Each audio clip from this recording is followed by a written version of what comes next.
Well, g'day people, I'm riding into Scarborough today on this shared path. There's buildings up ahead of me at the bottom end of Scarborough Beach side development. Now, there's a couple of things I'm going to be looking at today. First is, I'm going to ride around the Scarborough Boulevard. What do we call it? No, it's not really boulevard. Boardwalk. So, there's a 50-metre pool complex, cafes, restaurants, bars, all sorts of stuff, playgrounds. It's a big open space for, carnivals and bands and all sorts of things, as well as the beach. So they've really done Scarborough up quite well in the last couple of decades, as they've added all this kind of medium and high density apartment housing. But what I'm going to be looking for is over on the other side of this busy road, West Coast Highway.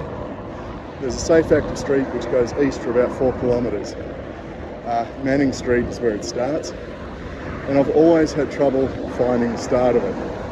I've always missed it. I've been okay coming from the east and finding my way to Scarborough, but going back the other way, never been successful.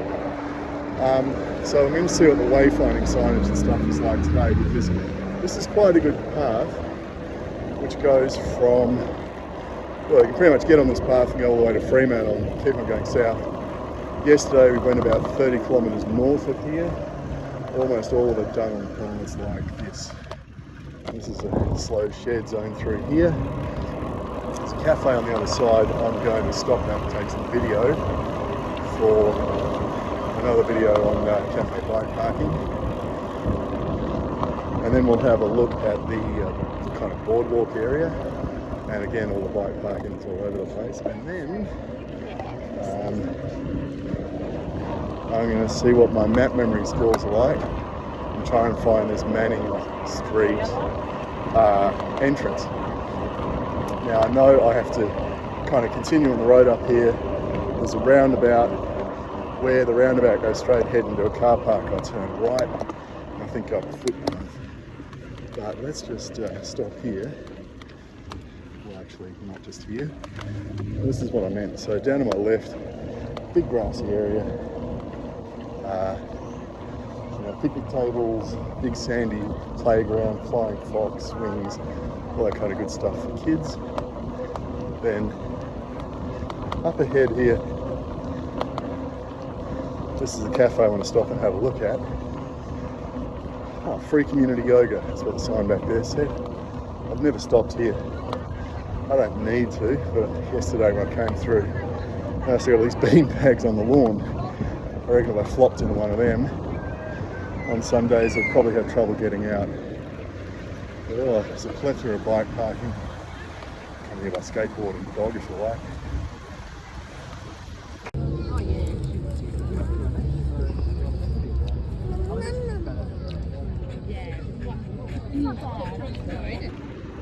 Now, I think the trap I've always fallen into in the past is I've ridden along the big dog, tiny dog. Oh look, there's more bike parking over here as well. The trap I've always fallen into is riding along the boardwalk, whereas in order to get up to Manning Street and the shared path, I really need to be over there on the road, or kind of in the parking area. So at some point past the swimming pool, I'm going to have to swing across. So swimming pool on my right, behind that fence, beach on the left. So this is just lovely. It's got a great big wide boardwalk, and I'll just stop and have a look at the cafe bike parking here. So there's a dome. It's a cafe that I really don't like at all. But there's another cafe here with bike parking. There's another cafe over there, I think, next to the dome. E-scooter comes down with this kid on the back of the bike.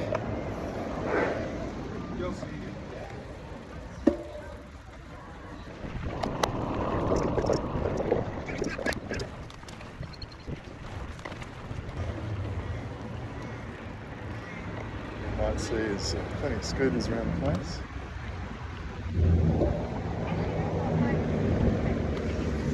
And plenty of bike parking, Scarborough, Cleopatra, cafe, restaurant, bar, Jumbo. Nice little stick around over here. Peach Pit, it's a bar I think.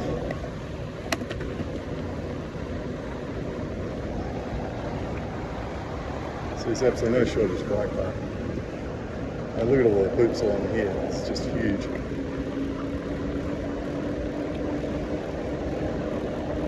There's a skate ramp here of some sort too.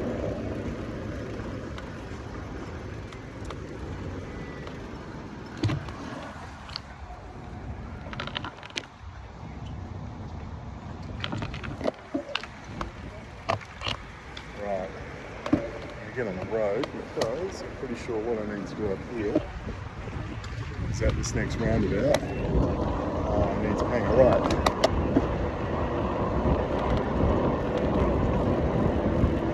Now, one thing I do know about having ridden this in the past, one way or the other, is there are quite a few hills in it. So there's going to be bits where there's going to be zero commentary, because I'm going to be puffing and panting my way the hill. Now up here, there's only an option to turn left or right on the road, not go straight ahead. So I'm going to get off this driveway. Pretty badly marked if you ask me. I'm assuming I'm in the right spot. Manning Street's on the other side. And if so, okay. Green. Go, go, go. Cyclists coming the other way.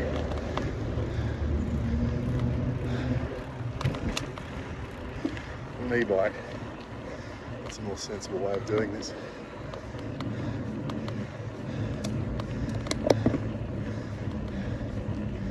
Now for this bit near the coast, this is going to be a bit of a slog, not terribly fast.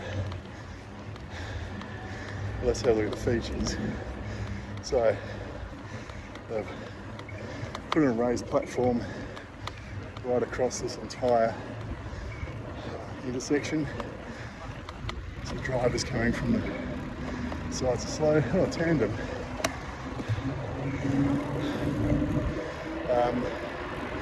You can see how they've used islands with some trees in them to narrow the street. So on the side, well, the intersecting roads, they put down some red asphalt and 30-kilometre hour signs, to let drivers know they're about to come into a 30-kilometre hour section.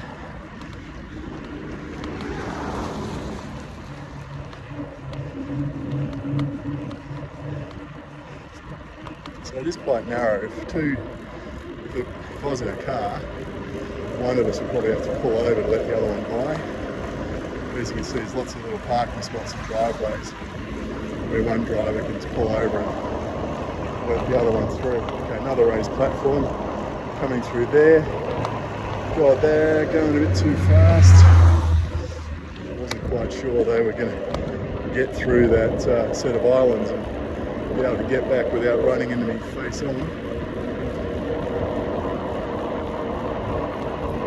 So it just goes to show that if people go speeding through these islands, the vehicle's got a tendency to drift into the path of traffic coming the other way. So we really do need to try and keep the speed down. Now, if we look at the islands that they used in Bassendean, for instance, they had a much sharper turn than these ones do. These kind of island sections are a lot more open. It allows drivers to zoom through them a lot faster, like chicanes at a racetrack. Whereas I think at a Bassendean, because they're really making you turn hard, they slow you down. So tennis courts over there on the left, lots and lots and lots of courts. Is there a school perhaps? Okay, so big blue signage letting people know it's a safe street. Turn here. This is all very nice. The parking on my left, they've used red asphalt for it. Again, differentiating different parts of the street. Okay, return. This is where we go into a hilly section and slog back and forth. So again, you might have noticed the big blue pavement marking there, letting people know. This is really quite narrow through here. You can see by the new concrete driveway crossovers that they've really substantially pushed the curbs out in places, and widened the verge a lot, and narrowed the street. This is the slog up here. I might just shut up and read from the report. Overall, the Stirling Safe Active Street has seen positive growth in the number of people using the route for bike riding, particularly over weekends.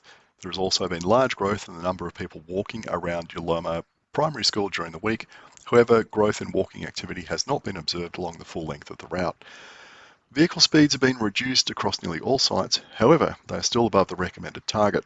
Further treatments may need to be considered to further reduce 85th percentile speeds. The Stirling Safe Active Street is immersed in a street grid system with multiple entry and exit points from the surrounding distributor roads. The current treatments are impacting the number of vehicles using the route as large reductions in vehicle volumes are evident at the end of each stage, i.e. at the entry point of each stage. Volumes will be impacted by the grid system, as again, there are multiple entry points from distributor roads which would contribute to increased volumes along some sections. Community perception data will help to ascertain the breadth and depth of positive or negative community sentiment for the Stirling Safe Active Street. That roundabout's quite horrible. There's a 10 km/h slog up there, and then it gets steep just as you're going into the roundabout, and then you've got to get through between the cars. Not good.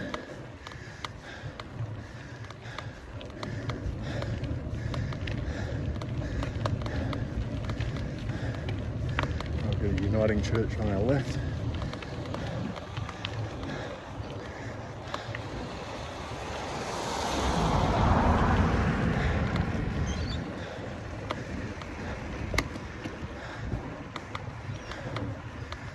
Classic old Jag.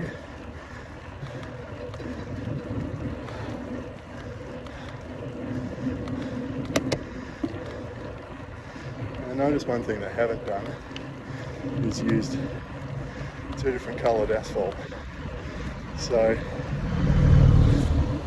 I think a better way to have done this, they've used red asphalt at these intersections, but they could have also put it down on the road to make it really clear it's a safe active street, and then just left the parking bits as this grey or black asphalt. That differentiation, well, firstly it really clearly shows drivers what part of the road is designed for what. One colour is for parking, another colour is for driving. Also, as a cyclist for wayfinding, if you come across a street that's red asphalt and you know there's a safe active street in the area, you probably found it. Okay, scooters to my left before I'm just parked down the corner.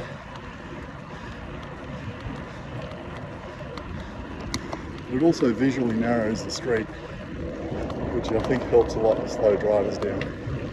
The islands and the narrowing of the street do a good job, but I think two colours of asphalt in places like this help to do it even further, because the white lane or pavement markings will fade over time. They're also hard to see against this very faded grey asphalt. The difference between the white and the grey, it's kind of hard to see. Now this is interesting how they've blocked off this street in a number of places. I noticed the second one we've gone through, whoa, the sign's sticking out of it. You gotta be careful you don't bang that as you go past.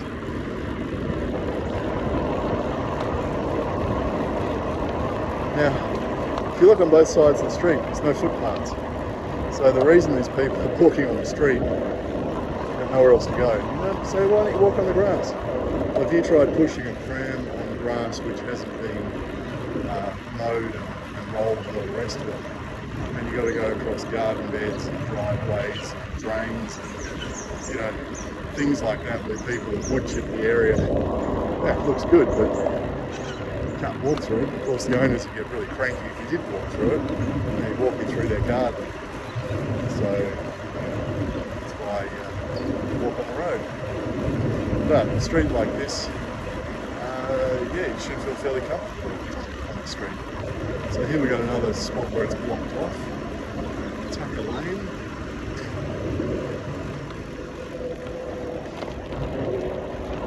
And I wonder if they change the priority at some of these intersections as well.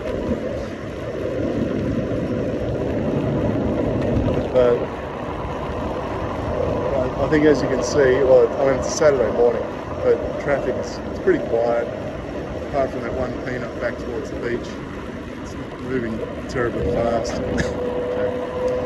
Now we have a little interesting jiggle here, I think I'd call it, to get across Huntress Road.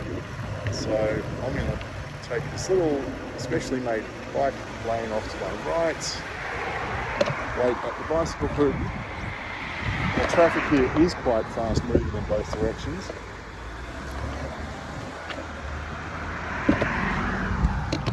I think they probably could have done a better job of slowing down the drivers going along there. That might be a 50k section, but I don't think many are doing under 50. I think it's because it's got a hill on that side, so people come speeding down the hill. Now up here, they've got a tool thing set up. What do we call it? Repair station. Is there a pump? Yes, there's a pump here as well. But I can't see a water fountain, which would be very, very useful. Gonna wait for me? Yes, they are. That's really cool. Thank you. We're back on a safe active street, and we've got a school up ahead. So the school's over there on my right. Now here they have used some different road treatment. So over there, you can see, let me show you. So red asphalt for the parking. So it stands out quite nicely.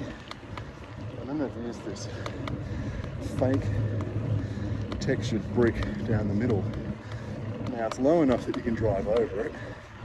So if someone's coming up behind me, they can overtake by driving over that. Yaluma Primary School. But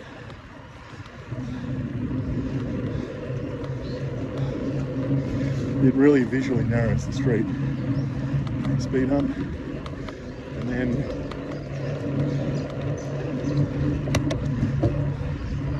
slightly raised intersection here. This bloke's pushing up the hill. Fishing rod. Now, one thing they haven't put along here very often are speed bumps. So one thing I really noticed from the Department of Transport Austroads presentation, when they're talking about effectiveness of slowing down vehicles, narrowing the street was one of them, but putting down speed humps or speed cushions, whatever you call them, every 80 to 100 metres is necessary to really slow the traffic down. Now, I had a glance through the evaluation report this morning.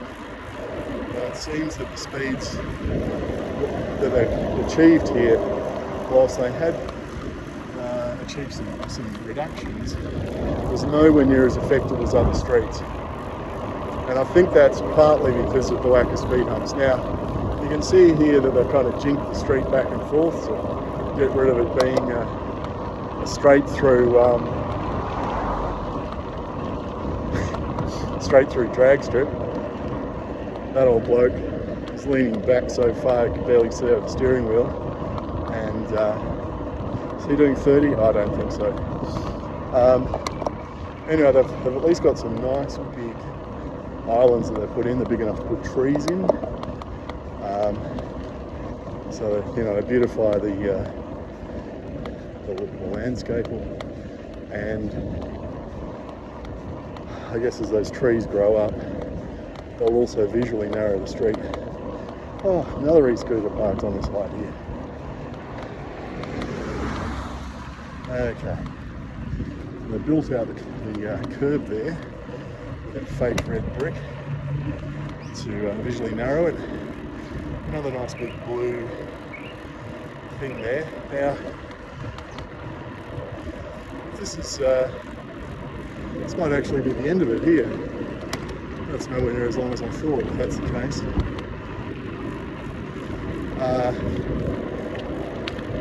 Odin, okay, now here comes the fun part.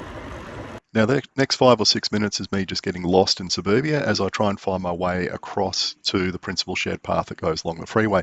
If you don't want to watch that, but you want to see what's in the evaluation report, or at least some of the slides, you can just pause on each one of these from now and then end here if you want to. I'm going to also put links to the report in the description, as well as the Austroads presentation, which is an evaluation of all of these projects across Perth, and that's well worth having a look at if you're interested in these safe, active streets and how they're constructed and whether they work or not. Oh, another e-scooter over there. What I'm going to do from here is try and get across to the freeway.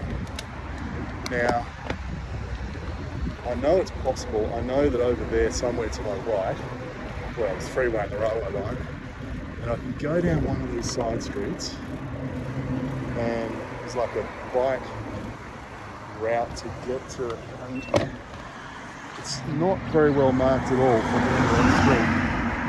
So, I don't think it's this one. It might be the next one. This is one of my complaints with some of these safe, active streets. By themselves, they're quite good, and they do good community connections and all the rest of it. You know, on that one we see sports grounds and schools and stuff, no shopping centres, we can see some churches. But it should connect up to the principal shared path that goes along the freeway. And I'm looking down these streets to see if there's any bike symbols painted on the street, or even just any little blue signs, you know, about this big on the poles saying it's a bike route now. I'm just not seeing anything so far. I think I have in fact missed it. I could pull my phone out and have a look, but I'm just going to try this one. I know that if I went to the freeway and I got off at Stirling on this big bridge that goes over the freeway, I'd have no problems finding my way back to there. But I'm not entirely sure how to do it this way. And look, these side streets, the ones I've passed all the way along here, they're all quiet streets like this. So it shouldn't be too difficult to do a little continuation to get you to the bridge over the freeway and then back on the principal shared path. I get the feeling the reason why they haven't done that is this is possibly a different council area, and they do have problems getting councils to cooperate and do stuff together. Is this it?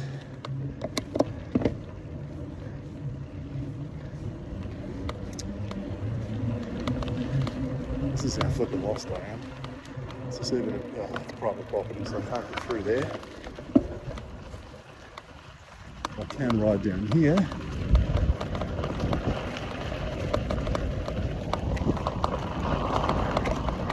This is not the way bicycle wayfinding should work, and it's certainly not the way that bicycle infrastructure should be linked up. Now, up ahead of me, I can just see a little stub of concrete through the trees, bridge going that way, and I think that's where I want to be. It's a hell of a way to find your way from the principal shared path to that safe, active street.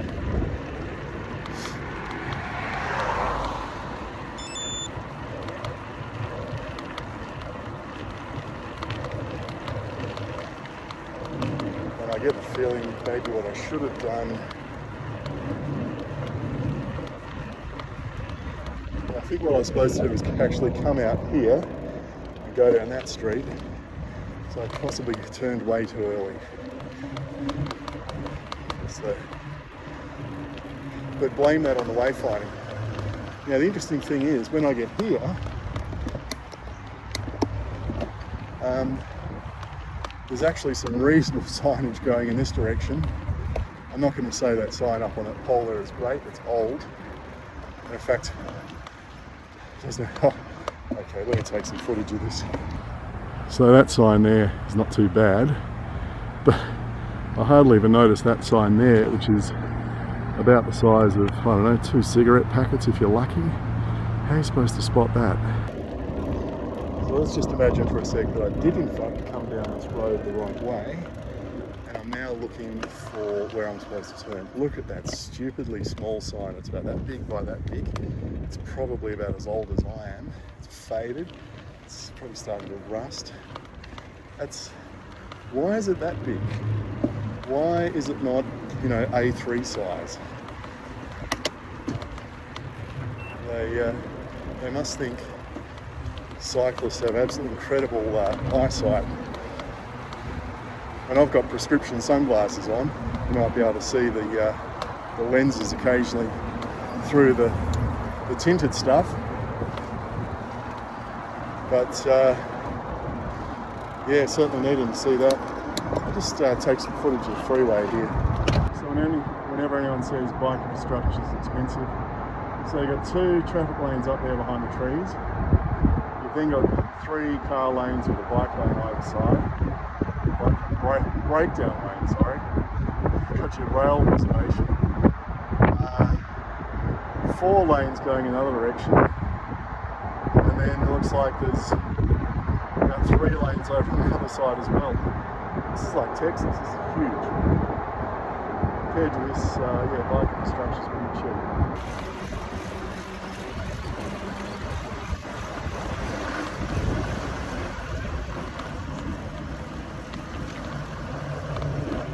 And we pop out at the bottom here. And this will take us, well, half back down the freeway. Now what I'm going to do, I'm actually going to end this episode here. And I'm going to actually go back to Scarborough and do it as part 2 and maybe go to that cafe for lunch.